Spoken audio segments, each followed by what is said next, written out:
porque muitos conflitos surgem exatamente porque entre o emissor e o receptor há um ruído, uma dificuldade, muitas vezes, de se compreender a mensagem que foi transmitida.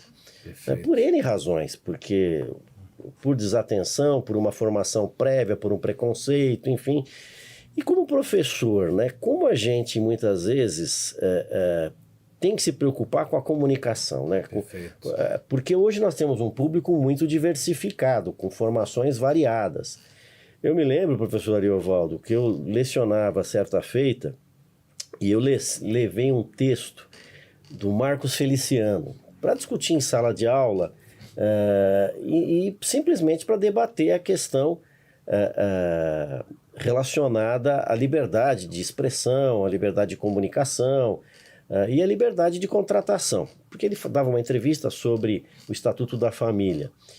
E um dos alunos interpretou essa minha aula, esse texto que eu levei, como um texto preconceituoso, como se eu fosse preconceituoso, como se eu tivesse levado um texto em que... Porque o aluno imagina que todo o conteúdo que o professor produz é aquilo que ele acredita. Isso é um grande problema. E não é verdade. A gente muitas vezes produz um conteúdo para suscitar uma discussão, um debate. Sim. Mas como o comunicador lida com isso, professor Ariovaldo? Nossa, perguntas muito interessantes. Assim, primeiro, para dar uma geral sobre comunicação, eu estou relendo o livro Sapiens, do Yuval Harari. Estou estudando um pouco, como eu falei, de física e o mundo pré-matéria, né?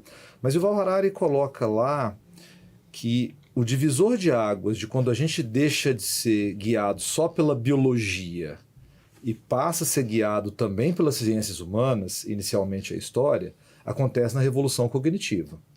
A Revolução Cognitiva está lá, tem um quadro no livro do Sapiens, ela é uma revolução comunicacional. O que basicamente o ser humano conseguiu foi elaborar grandes quantidades de informações, acreditar no mito. Então, olha que interessante, a comunicação é a base disso. O problema que eu vejo, assim, não sei como funciona em outros países, mas o que eu vejo aqui no Brasil, quem mais precisava estudar comunicação não estuda. Então, claro que eu tinha vontade de fazer um curso de comunicação social, mas eu não tive essa oportunidade. Quando eu vou conversar com pessoas formadas, elas dizem assim, os grandes comunicadores não precisam estudar a teoria da comunicação. E o professor? O grande gap para mim está no que a gente chama de capacitação docente. Quando eu conheci essa universidade PBL, eu falo muito isso no livro, eu vejo muitas vezes que a capacitação docente é aquele momento de confraternização dos professores, tem que dividir a carga horária, mas ali precisa acontecer um treinamento do como. No meu caso era assim, PBL tem que ser pequenos grupos e todo mundo tem que participar. E o aluno aquele aluno sabichão que sabe tudo, ele perde nota se ele interferir. Entendi a minha missão, mas como é que eu faço isso, né? E muito legal, Jorge, eu vi você falar isso, que eu tive duas referências iniciais para falar disso. Mediação de conflito, eu fiz uma formação em terapeuta familiar, e a terapia familiar, também, que é outro setting. Bom, para um professor, vindo para o universo do professor, eu penso que um expert, uma pessoa que vai se tornar um grande professor, ela precisa de 3 coisas. Capacidade inata, geralmente para virar alguém assim, eu sei que isso é um pouco politicamente incorreto, mas eu acho que a gente tem que dar essa clareza para quem nos ouve, né?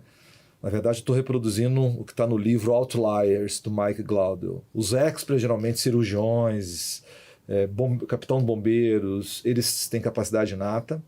10.000 horas de prática, com prática reflexiva deliberada, né? Eu comparo o hoje do que eu estou fazendo com o que seria ideal. Então, um violinista que toca um violino hoje fala como é que Vivaldi tocaria. Então, capacidade inata, 10.000 horas de prática reflexiva.